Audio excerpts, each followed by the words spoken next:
Caregiving can sometimes feel like an impossible struggle.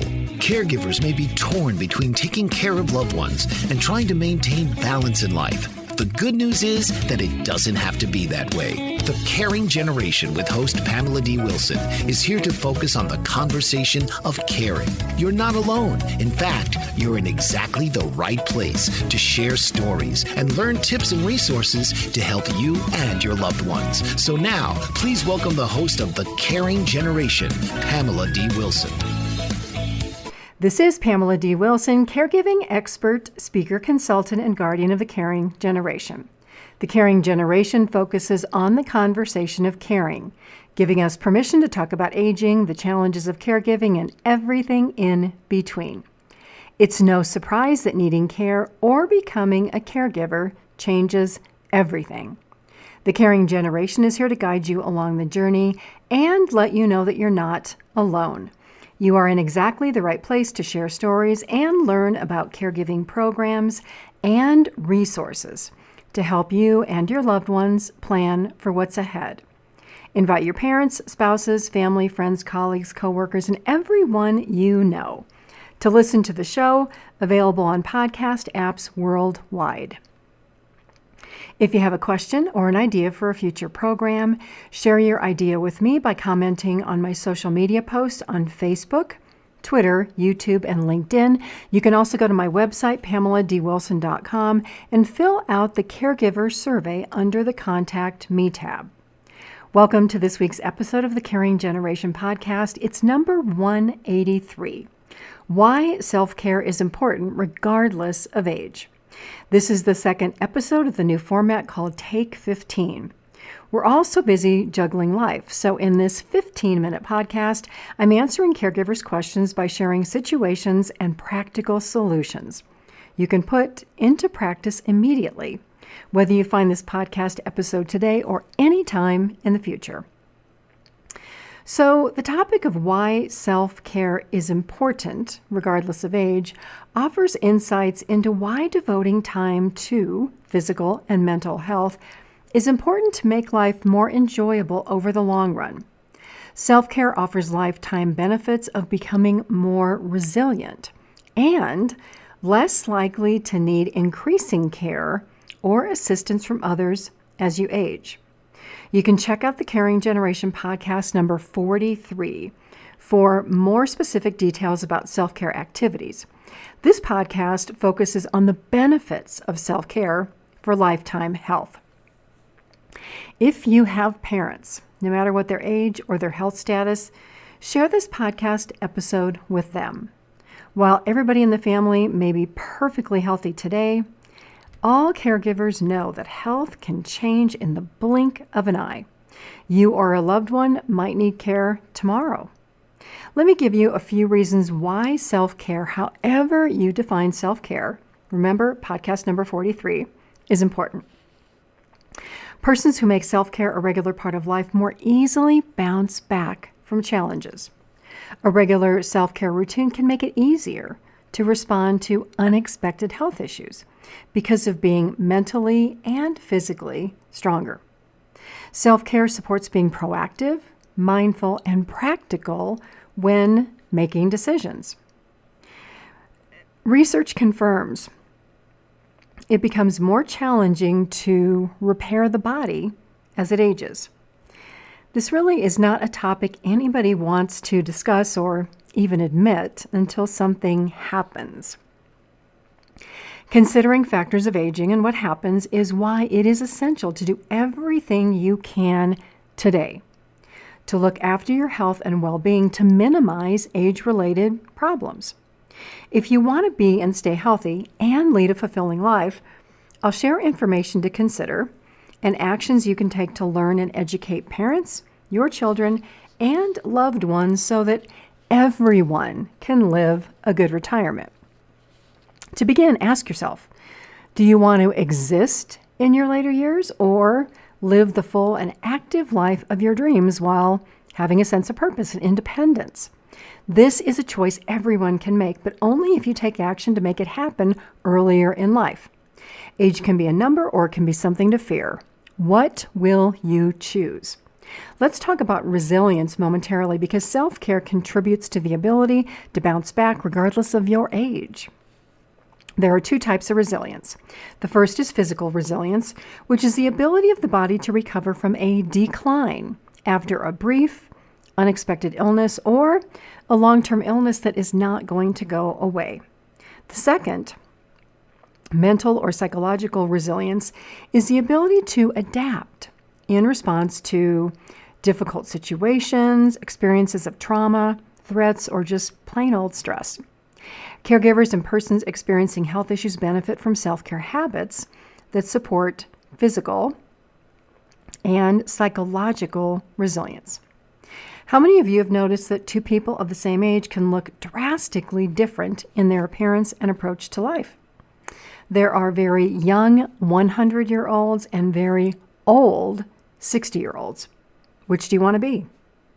An effect of stress on caregivers and persons with poor health is the idea of perseverating, which means remembering and repeating an action in your mind long after an event has occurred. Do you relive arguments you had with a loved one? Do you constantly complain about siblings who don't help care for your aging parents? Do you relive the events of a car accident or another event that didn't work out as you hoped? If so, you may be perseverating. When perseverating, your mind can take over and increase the trauma memories that you feel because you are thinking and you are reliving that event over and over and over again. People who perseverate have a greater difficulty moving past unpleasant events or circumstances. Perseveration is like listening to the sound of a needle on a record, skipping and skipping. The needle gets stuck in a groove and it can't move ahead. An uncontrolled brain does the same thing. So, in a sense, resilience measures how people respond after a stressful event. Another example is a 100-year-old house. Whether or not that house was maintained over time makes a difference in its ability to withstand daily use, aging, components and materials, and the effects of exterior factors like weather, storms, rodents, shifting ground. A 100-year-old house can be solid if the owner set aside money and they do the work to update the electrical, plumbing, air conditioning, heating systems, roof, windows, and other interior and exterior features. If this happens, the cost to maintain and keep that home up are likely to be pretty manageable. But if the opposite happens and there's no home maintenance, then that 100-year-old, similar to a 100-year-old body, will be weak and falling apart due to lack of attention. Similarly, individuals who see a physician once a year for self-care, for a checkup and follow through with tests, following through with medical recommendations and preventative care, will more likely be in better physical and mental condition. Over time, this attention and this personal investment in self-care and health increases the likelihood that you will be able to identify health issues early, before they've gone too far and become irreversible problems or create significant healthcare expenses. How much time are you devoting to self-care and your health? Actions like going for medical checkups and getting your teeth cleaned might seem simple, but they go a long way toward managing the not-so-pleasant effects of aging that we will all experience. Let's look at how self-care can make dealing with stressful situations easier. Dealing with difficult people or problems within your family, at work, at school, with a neighbor, with insurance companies, medical providers, or other people can be super stressful if you don't have the mental tools to respond constructively. Blowing up in anger or frustration does not make dealing with difficult people or problems easier, although it might feel really good for a couple of seconds. So when difficulties arise, you can defend yourself or meet the problem head on using coping strategies. Coping strategies can include finding the motivation to solve a problem. Learning from a situation can also increase your self-confidence. Being defensive versus finding the motivation to solve problems can mean the difference between living in fear and worry or focusing and delivering a result. As you know, experiencing stress can be mentally distracting. The good news is that everyone can learn new habits and skills. Having a positive mindset and realizing that change comes from within, not from others, is critical to moving forward from perseveration about what might have gone wrong or what will go wrong to creating a better future. By managing thoughts about worries and concerns like unexpected health problems, medical treatments, and even how you're going to pay for care, it's possible to choose how to respond to others with courage and kindness. Never underestimate the effect of a kind word or a gesture. We need these. With stress, negative words and emotions quickly take over. The world simply needs more kind people. Learning to shift your attention to useful thoughts and behaviors is another valuable coping skill. Everyone can do things beyond their comfort zone. As a caregiver or the person who needs care, maybe you feel isolated, alone, depressed, or fearful. You might be surprised to learn that many other people are in the same situation. Here are a couple of options. Consider joining an in-person or online support group to share your story and your feelings. Find an activity you enjoy, self-care. Schedule time for yourself, whether reading, crafting, praying, exercising, meditating, cooking, doing yard work, attending a social group, or an event. A stressed out brain must have time away from focusing on the same subject or constantly worrying about events that may or may not happen. The beauty of self-care is that this definition is up to you. Remember, podcast number 43. Self-care might be going fishing or playing golf. It might be a trip to the beauty shop or a massage.